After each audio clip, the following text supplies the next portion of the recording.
Hello everyone, friends. Briefly and to the point, here is a summary of the main events and the current situation on the front lines. The temporary ceasefire announced on the Ukrainian front has concluded.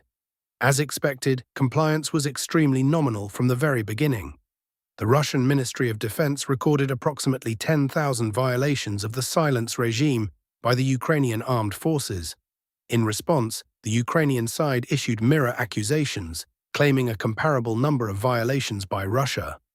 This mutual exchange of grievances has become a routine occurrence. There is fundamentally nothing new in this dynamic. At the same time, it would be unfair to completely deny any practical effect from the temporary lull. In certain sectors of the front, tension indeed decreased slightly, allowing for the evacuation of wounded personnel and the recovery of the bodies of the deceased.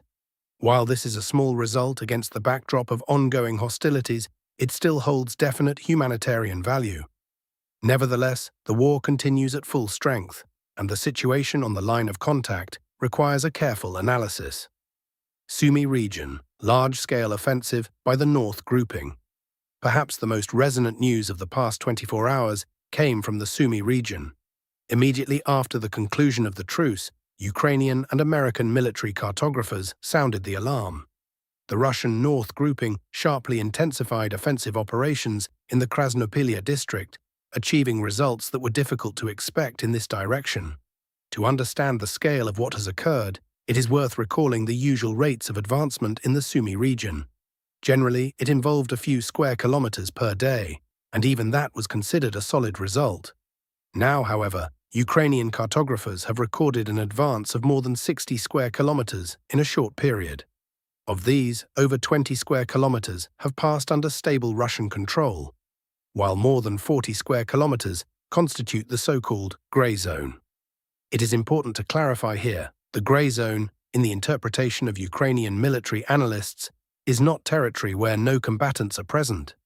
It is an area of active operations for Russian assault groups, where they have already penetrated but where full and consolidated control has not yet been established. In other words, it is a zone of combat presence rather than a deserted neutral space. American cartographers have painted an even more impressive picture. According to their data, the cumulative area of Russian control is nearly 80 square kilometers, and the maximum wedge into the depths of the Sumy region from the state border reaches 10 kilometers. Detailed breakdown by settlements. Let us analyze the situation in more detail, moving from south to north. On the southern flank, Russian units have already reached the outskirts of the settlement of Ryazan, with the approach being carried out simultaneously from the east and the south, meaning the threat to this village is already enveloping in nature. Slightly to the north, the situation is even more indicative.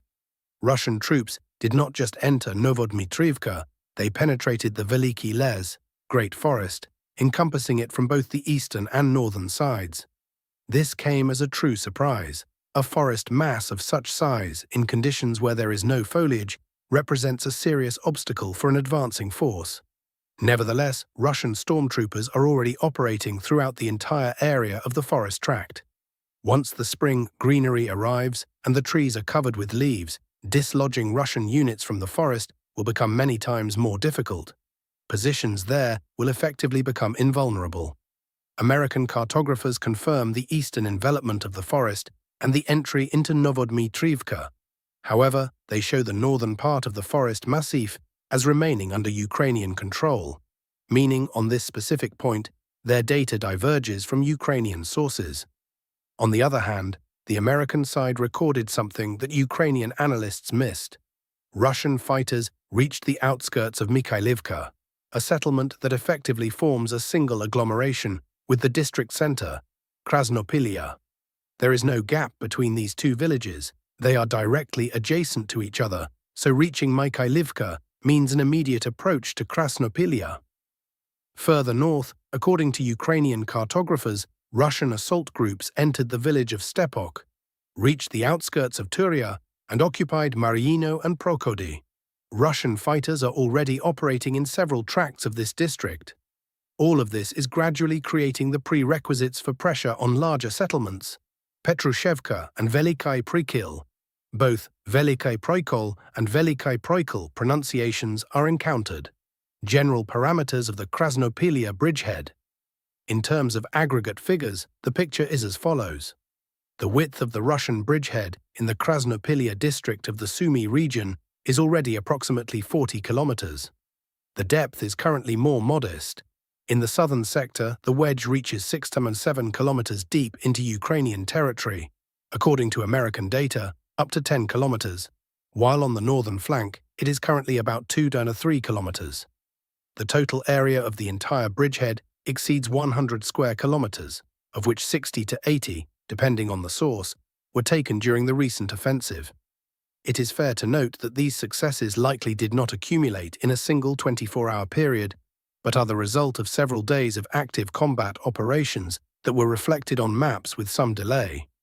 But this in no way diminishes the significance of what is happening. For the Sumy direction, traditionally considered secondary, such a pace and scale of advancement are unprecedented. This is exactly why yesterday's reaction in the Ukrainian media space was openly panicked. Headlines were riddled with words like intensification, breakthrough, and wedge deep into the region. Another point is also telling. All of this was achieved before the onset of the foliage season. In the spring, when the forests and tracts are covered with greenery, the actions of assault groups in forested areas will become much easier, and occupied positions will become significantly harder to attack. The prospect of a full-scale reach to Krasnopilia is turning from a distant possibility into a very real medium-term objective. Slaviansk, Kramatorsk direction, Siversk sector. In the Siversk sector, the situation maintains a high degree of tension. The Ukrainian command is attempting to organize counter-attacking actions. Strikes have been recorded from Lipivka in the direction of Nikiforivka, as well as activity in the areas of Dibrova and Fedorivka Druha. The goal of these actions is to slow down the Russian advance south of Ry-Oleksandrivka at any cost. Russian units in this area are methodically clearing tree lines to the north of the Reznikivka-Kaliniki highway. Advancement is noted in the Kriva Luka area. Combat operations have moved in close proximity to the outskirts of Ry-Oleksandrivka itself, Crashny Leman. Fighting continues. Near Crashny Leman, the intensity of the battles has not decreased. Russian troops were able to occupy more advantageous positions south of Stavky. In the areas of Drobyshev and Yarova, encounter battles are taking place. The parties are attacking each other on collision courses. The Kiev command does not stop transferring reserves to organize counterattacks in an attempt to hold a number of key positions.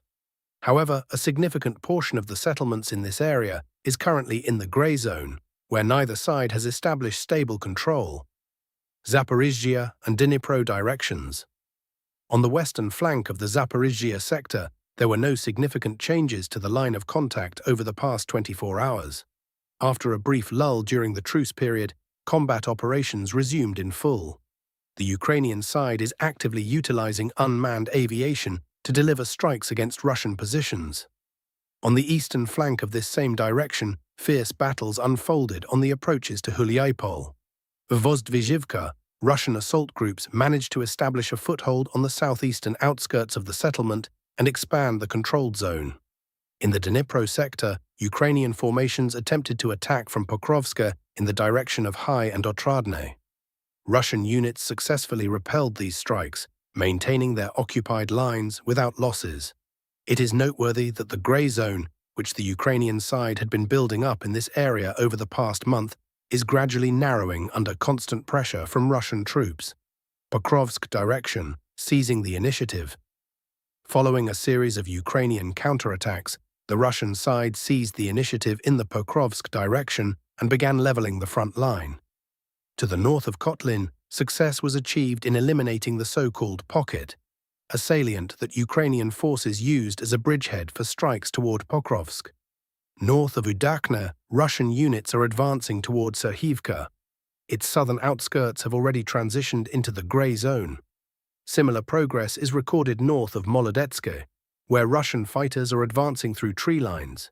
In Pavlivka, heavy fighting continues for control over the settlement. Furthermore, there are reports of the expansion of Russian control over territories up to the Kazeni Torets River. West of Rodinska, in the area of the local mine, the situation for the Russian side is improving. Approximately half of the industrial site's territory is already under control. Advancement is also recorded in the direction of Shevchenko. Costantinovka direction, the heaviest fighting. The Costantinovka sector of the front remains one of the hottest. In the areas of Dolha Balka and Ilinivka, Russian units are gradually displacing the enemy to the north. A landmark event was the use of the FAB-3000 aerial bomb on a temporary deployment point of the Ukrainian military in the southwestern part of Costantinovka. The strike resulted in significant losses within the ranks of the AFU. In the central quarters of the city, the fighting does not stop. The Russian side is actively utilizing loitering munitions, kamikaze drones, to destroy firepoints in multi-story residential buildings where the enemy has equipped fortified positions. Missile strikes and the new Geran tactic. Immediately following the end of the official truce period, the Russian armed forces launched a massive combined strike against targets in 8 regions of Ukraine. In Shostka, Sumy region, a large ammunition depot was destroyed. In the Denipro region, electrical substations and railway infrastructure facilities were hit. In the Odessa region, the target was the positional area of a NASAMS anti-aircraft missile system. According to preliminary data, the radar station of the system was put out of action. Additionally, an oil depot was destroyed in the settlement of Dorohoye. Special attention should be paid to the information regarding a new tactic for utilizing Geran strike drones, which was disclosed by Beskresnov, an advisor to the Ukrainian Minister of Defense. The operational scheme is as follows. Drones are launched in pairs. The first drone flies at a low altitude and deliberately exposes itself to fire from the AFU's mobile air defense groups. By doing so, it forces the crews to open fire, thereby revealing their location. The second, Geran, following the same trajectory, then delivers a precision strike on the detected air defense position. According to the Ukrainian side, this scheme has been successfully applied at least twice in the past week, with confirmed results. Geopolitical aggravation, the Strait of Hormuz. On the international track, the situation around the Strait of Hormuz has sharply escalated in recent days. Donald Trump made a loud statement regarding his intention to establish a de facto blockade of the strait. According to the announced plan, passage through the strategically important waterway will be closed to vessels carrying Iranian oil or those that have not paid a special fee of $2 million. This statement represents a direct and open challenge to China, which is the largest buyer of Iranian oil. Beijing responded immediately. The Minister of Defense of the PRC, Admiral Dong Jun, sternly stated that China will abide by its trade agreements with Iran and will not tolerate interference in the country's internal economic affairs. The situation is rapidly acquiring the features of a full-scale US-China confrontation, with the potential to escalate into a massive trade war.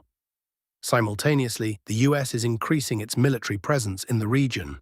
Dozens of American refueling aircraft have landed in Israel, which, according to several analysts, could indicate preparations for airstrikes on Iranian territory. From an economic perspective, the consequences of a possible blockade of the strait could prove catastrophic for the entire global economy.